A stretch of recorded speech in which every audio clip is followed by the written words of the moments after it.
I moved to the Philippines, and within 72 hours, I almost got scammed, fell in love, and questioned every life choice I'd ever made.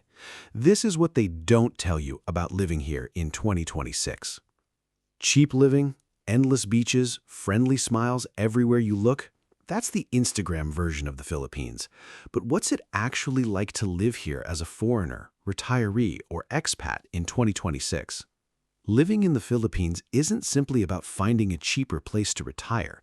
It's about learning an entirely different way of life. Some foreigners thrive almost immediately. Others struggle during their first few months. Some even leave. So what separates the expats who fall in love with the Philippines from those who don't? Today, we're taking you beyond the tourist brochures to discover what everyday life is really like for foreigners, retirees, and expats living in the Philippines in 2026.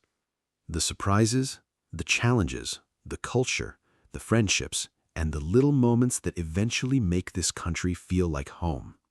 By the end of this video, you'll understand why so many people arrive planning to stay 1 year and end up staying for the rest of their lives. The daily reality, what expat life actually looks like. So what does a typical day look like for an expat or retiree in the Philippines in 2026? Let me walk you through mine. 6 a.m. The roosters wake you up. Yes, even in the city. You make your kapeng barako, that's strong Batangas coffee, and step onto your balcony. The air is already warm, the sun is already bright, and somewhere a neighbor is already playing music. 7:30 a.m. Morning walk. I greet Manang, the tricycle driver, Manang, the sari-sari store owner. Everyone says, "Good morning, sir," with a smile that makes you feel like royalty. This isn't performative. This is genuine. 9 a.m. to 1 p.m. Work. In 2026, the Philippines has solidified itself as a remote work paradise. Fiber internet is everywhere. Co-working spaces dot every city. I work from a beachfront cafe in Siargao 1 week, a mountain lodge in Baguio the next. My office has palm trees. 12 p.m. Lunch. Today it's lechon kawali, crispy pork belly with rice. I ate with my hands because why not? It's more fun. The owner sits with me, asks about my family, tells me about hers. This isn't a transaction, it's a connection. 2 p.m. to 5 p.m. This is your time. Beach, gym, language class. In 2026, there's a booming expat community. Spanish classes, dive certifications, yoga retreats, or just a hammock and a book. The pace here teaches you that busy isn't a badge of honor.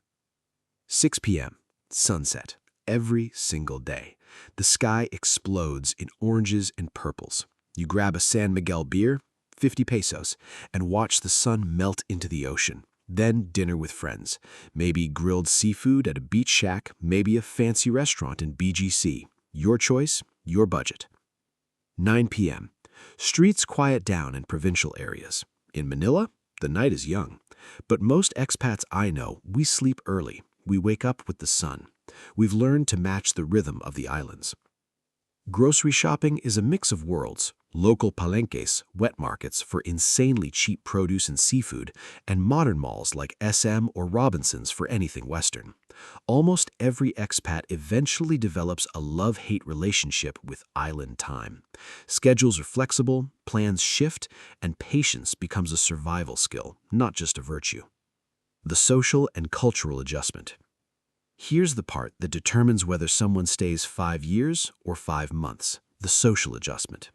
Filipino culture is built on warmth, hospitality, and family, and that's not a stereotype. It's daily life. Neighbors check in on you, store owners remember your name after one visit, but it also means a slower, more relational pace of doing business. Paperwork, repairs, deliveries, everything runs on relationships, not just schedules. Foreigners who thrive here usually share one trait. They stop trying to import their old country's pace of life. The ones who struggle are the ones constantly comparing. This would be faster back home. The Philippines rewards adaptability, not control. There's also the loneliness factor most videos skip. Many retirees, especially single men, underestimate how much they relied on a built-in social circle back home. Building genuine friendships, not just transactional foreigner-friend dynamics, takes real effort. The ones who join expat communities, churches, hobby groups, or language exchanges report a completely different quality of life than those who isolate in a condo. The challenges. Keeping it real.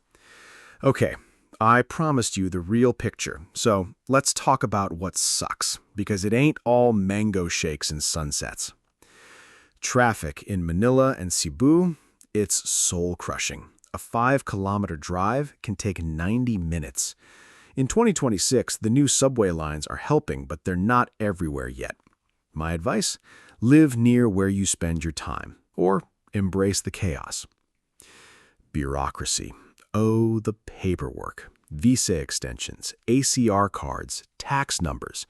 In 2026, the government has digitized some processes, but you'll still find yourself in lines. Bring a book, bring patience, and maybe hire a local fixer. They know the system. Typhoon season, June to November. In 2026, climate change has made storms more unpredictable. The infrastructure in provinces can't always handle it. Power outages happen, flooding happens. You need a plan, you need supplies, and you need to accept that Mother Nature runs this show. And the heat. My God, the heat. 35 degrees Celsius with 80% humidity. Your first month, you'll shower 3 times a day. Your Western clothes won't work. You'll buy lightweight fabrics, sandals, and a handheld fan. You'll become that person, and you'll love it. Healthcare. In 2026, major cities have excellent private hospitals. St. Luke's, Makati Medical, Changhua, and Cebu. But in remote provinces, you might need to travel. Health insurance for expats is a must. Budget $1,000 to $2,000 a year for comprehensive coverage. Don't skip this. The expat communities. You're not alone.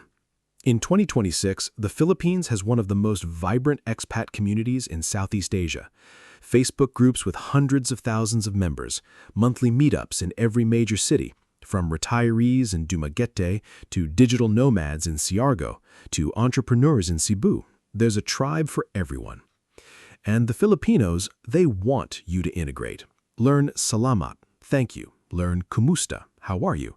Even broken attempts are met with encouragement, not judgment. My Tagalog is terrible, but when I try, faces light up, doors open. The best expats I know, they've stopped being expats. They're just neighbors. They celebrate fiestas. They know the local gossip. They've learned to cook adobo. They've stopped comparing the Philippines to back home and started loving it for what it is. So, what's different in 2026 compared to 5 years ago? First, infrastructure. The Metro Manila subway is partially operational. The Cebu-Cordova Link Expressway has transformed travel in Cebu. New airports in Bohol and Siargao. The Philippines is connected now. Second, digital payments. GCash and Maya are king. In 2026, even street vendors accept QR codes. Cash is still useful, but you can live almost entirely cashless. It's safer, it's easier, and it's weirdly satisfying to pay for a 20 peso snack with your phone. Third, the economy. The BPO industry is still massive. Tourism has rebounded stronger than ever. Real estate in prime areas has appreciated. The Philippines being just cheap Asia anymore. It's a legitimate emerging market. Fourth, sustainability. Solar energy is booming. Ecotourism is the new standard. More expats are building sustainable homes, growing their own food, living off-grid. The Philippines is becoming a hub for conscious living. So, who actually thrives?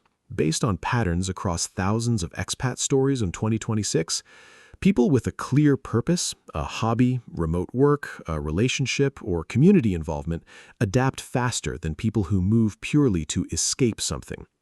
People with realistic budgets do better than people expecting first-world infrastructure at developing world prices.